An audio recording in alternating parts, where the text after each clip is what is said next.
Terima kasih Anda masih bersama dengan kami. Pemirsa, Pemprov DKI Jakarta mengklaim ibu kota sudah masuk zona hijau. Ini dibuktikan dengan kasus aktif COVID-19 yang turun signifikan dan capaian vaksinasi yang melampaui target.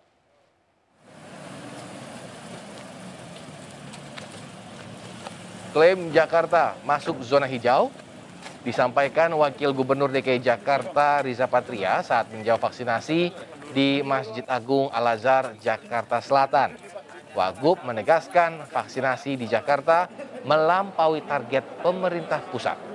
Saat ini total dosis vaksin yang diberikan mencapai 14 juta dengan rincian 9,3 juta untuk dosis pertama dan sisanya dosis kedua. Jumlah ini jauh dari target pemerintah pusat sebanyak 8,8 juta dosis vaksin pertama. Pemprov DKI Jakarta kini meningkatkan target vaksinasi menjadi 11 juta dosis, mengingat 30 hingga 40% penerima vaksin di DKI Jakarta adalah warga non-DKI.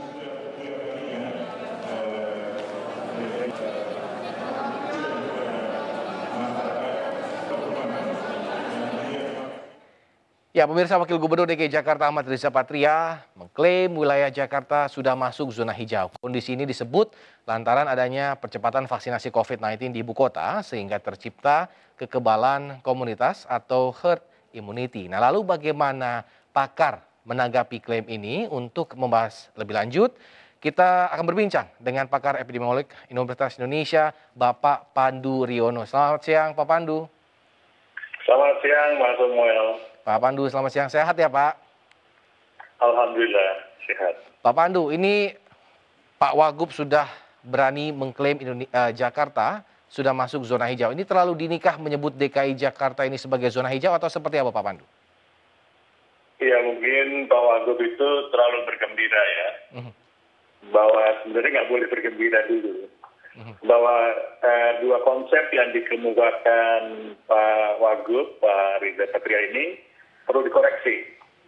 Pertama, zonasi tidak dipakai lagi karena Jakarta itu daerah yang sangat terbuka, ya kan? Jadi kalau zonasi seakan-akan Jakarta itu kota tertutup atau Jakarta Barat, Jakarta Timur, Jakarta Barat, Jakarta Tengah, Jakarta Pusat dan sebagainya.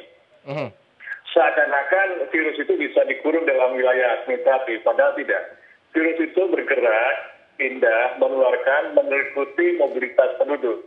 Nah, mobilitas penduduk di Jakarta, di Jabodetabek ini sangat masif. Kita Jakarta hanya jangan melihat pemerintah DKI Jakarta, tapi Jakarta sebagai wilayah aglomerasi. Satu kesatuan hidup mobilitas penduduknya. Sehingga tidak tepat untuk menggunakan istilah zonasi, ya kan? Dan kalau zona hijau seakan-akan sudah selesai, belum selesai, masih jauh, ya kan? Dan kemudian cakupan vaksinasi luar biasa. Saya apresiasi terhadap semua teman-teman di pemerintah daerah DKI yang mencapai cakupan vaksinasi yang demikian besar. Tapi ingat, Jakarta itu hanya bisa aman kalau targetnya adalah bukan target yang ditetapkan pemerintah. Saya mau mengusulkan kepada pemerintah pusat supaya Jakarta itu targetnya dinaikkan 3 kali jumlah penduduk Jakarta. Artinya apa? Yang harus divaksinasi dan dibantu oleh pemerintah Jakarta adalah semua penduduk yang beraktivitas di Jakarta. Itu jumlahnya besar sekali, 3 kali. Jadi itu suatu semacam pendekatan penanganan pandemi berdasarkan aglomerasi. Sama seperti yang di Bandung, di Surabaya, dan sebagainya.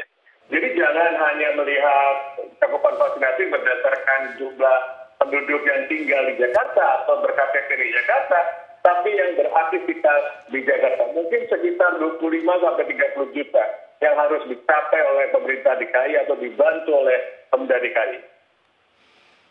Oke, sebenarnya kriteria untuk sebuah wilayah ini masuk zona hijau nih apa, Pak Pandu? Termasuk adanya kasus. Memang kasusnya menurun Jakarta. Dan tapi kan itu harus disadari dari hasil survei serologi di Jakarta yang testingnya sedemikian bagus, itu hanya mendeteksi kurang dari 10%. Sekitar 9%. Artinya masih jauh lebih banyak penduduk yang sebenarnya terinfeksi, tetapi tidak terdeteksi oleh sistem testing yang diberlakukan di Jakarta. Jadi jangan senang dulu. Kalau kita memikir sekarang ada 100 kasus misalnya yang terkonfirmasi. Yang sesungguhnya bisa 10 kali lipat. Jadi kita harus memikirkan situasi yang sesungguhnya terjadi, bukan angka statistik yang ditemukan oleh pelayanan. Karena pelayanan itu memiliki keterbatasan. Biasanya di testing itu yang bergejala, yang suspek, padahal sebagian besar tidak bergejala, tetapi mampu menularkan. Dan ini yang paling berbahaya, karena dengan adanya varian baru itu sangat berbahaya. Dan tadi dikatakan janganlah sekali-sekali menggunakan konsep herd immunity. Herd immunity itu tidak relevan lagi untuk SARS-CoV-2 ini, COVID-19. Karena apa? Karena pertama, vaksinasi tidak mencegah penularan, ya kan? Tapi mencegah supaya tidak sakit berat dan tidak menurunkan risiko kematian. Kedua, kita tahu bahwa durasi perlindungan dari vaksin tidak lama, mungkin sampai hanya 8 bulan. Dan kemudian itu yang disebut sebagai declining daripada fungsi antibodinya. Ketiga, virus ini bermutasi terus. Setiap ada mutasi baru, akan terjadi penurunan efektivitas atau biaya perlindungan dari vaksin yang sudah diberikan pada masyarakat. Jadi jangan terlalu senang, atau jangan, kalau Pak istilah Pak Luhut itu, jangan jumawa. Kita harus betul-betul meningkatkan kewaspadaan. Kalau Jakarta sudah diturunkan levelnya dari 4 ke 3, itu kewaspadaannya harus 2 kali lipat atau 3 kali lipat. Karena dengan demikian penduduk diizinkan bergerak dan risiko peningkatan penularan pasti akan meningkat. Oke, tadi Pak Pandu bilang herd immunity sudah tidak bisa dipakai menurut Pak Pandu. Nah, yang diganti dengan apa Pak kalau begitu? Apa tolak ukurnya? Nggak usah diganti. Jadi begini, kita melihat apa fungsi vaksinasi. Jadi untuk mengendalikan pandemi itu kita tidak bisa mengandalkan hanya dengan vaksin. Karena tidak ada vaksin yang 100% efekasinya atau mendekati 100%. Kedua, kita karena tidak mungkin dengan vaksinasi, harus kombinasi dengan apa? Testing, lacak, isolasi yang benar-benar bisa diandalkan. Ketiga adalah penduduk harus patuh atau meningkatkan perilaku berisiko 3M. Jakarta belum sampai 80% penduduknya mau memakai masker. Kalau sudah di atas 80%, kombinasi dengan testing, lacak, isolasi, dan kemudian dengan cakupan vaksinasi yang tinggi, baru kita bisa mengendalikan pandemi. Setelah dikendalikan pandemi, maka kita bisa terus mempertahankan supaya kita nanti bergerak ke arah normalisasi. Ini harusnya strateginya seperti itu. Jadi bukan mengejar herd immunity, tapi kita kalau melakukan vaksinasi, budaya adalah memberikan perlindungan pada masyarakat. Kalau mereka terinfeksi, tidak harus masuk rumah sakit atau tidak perlu meninggal. Oke Pak, apakah tadi kita ngomong, saya ingin bertanya, apakah tracing itu angkanya menurun karena tracingnya berkurang, atau seperti apa sih Pak sebenarnya? Ya gini, jadi kan tracing gini, jadi ada satu kesatuan ya. Testing, pelacakan kasus, dan isolasi. Testing harus mengidentifikasi orang yang membawa virus. Dan problem terbesar adalah orang yang membawa virus itu hanya sekitar 10% yang bergejala, ya kan?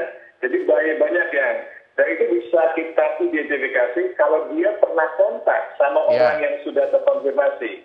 Jadi kontaknya itu yang paling penting. Kontak, pelacakan kontak, rasio dari kasus indeks yang sudah pasti tadi positif, kemudian dia sudah bertemu dengan beberapa orang selama beberapa hari kegiatan ini, itu seharusnya lebih dari 10. Tapi kita masih rendah, ya kan, karena keterbatasan atau orang lupa atau terlambat, testing juga masih terlambat hasilnya. Dan kemudian orang ini harus di testing lagi, jadi testingnya harus lebih meningkat. Kemudian orang-orang yang memang suspek atau positif atau belum sempat di testing tapi sudah dianggap kontak, itu harus diisolasi. Isolasi yang terbaik adalah bukan isolasi di rumah.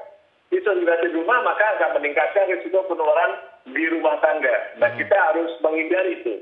Kita harus mengisolasi di tempat yang terpusat, di mana kita bisa monitor kalau terjadi perubahan status yang tadinya ringan menjadi sedang menjadi lebih berat, akan lebih cepat kita lakukan tindakan karena kita gunanya juga untuk menekan kematian. Jadi dengan cara-cara seperti itu, kita bisa menekan penularan dengan isolasi tadi, dan juga bisa menekan kematian, karena kadang-kadang pemburukan kasus itu tidak sempat di kita ini kan kita sempat diamati. Karena biasanya orang langsung kekurangan oksigen. Nah ini yang menurut saya seringkali orang nggak sadar kalau tidak mempunyai alat yang memonitor saturasi oksigen di darah yang dengan oximetri tadi. Ini menurut saya kenapa penting sekali juga di isolasi secara terpusat. Selain juga mengurangi risiko penurunan pada keluarga. Oke, Jakarta zona hijau mungkin salah satu tolak ukurnya adalah ke tingkat keterisian rumah sakit COVID-19 yang sudah mulai menurun. Nah, positivity rate-nya saat ini apakah sudah masuk standar WHO atau gimana nih Pak Pandu? Iya, biasanya kalau sudah di bawah 5% sudah menurun bagus. Nah ini kan satu tantangan. Artinya kita harus pertahankan. Mempertahankan itu jauh lebih sulit daripada menurunkan. Ya kan? Karena kita sudah selanjut senang gitu kan, kita akan sebentar lagi akan bisa menuju kemenangan. Jangan dulu. Banyak negara yang sudah mencapai status yang demikian, ternyata tiba-tiba karena mereka lengah, meningkatnya jauh lebih tinggi. Kita tidak mau mengalami seperti itu. Jadi kehati-hatian dan tingkat kewaspadaan itu yang harus dipegang oleh teman-teman dari pemerintah daerah, termasuk Pak Riza, Pak Anies, dan Dinas Kesehatan. Oke, melihat misalkan contohnya mungkin seperti Amerika Serikat ya Pak, yang mungkin sudah merasa jumawa, terus angkanya kembali naik lagi, seperti itu Pak?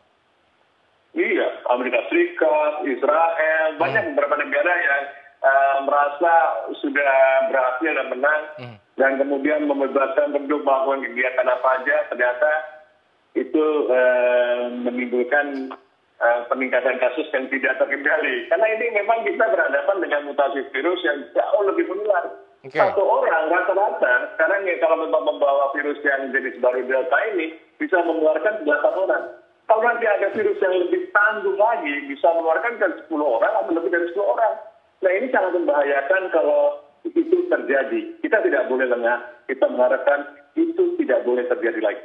Oke, baik Pak Pandu, kita tahan dulu, kita akan break terlebih dahulu. Pemirsa, jangan kemana-mana, tetaplah bersama kami di Indonesia Siang.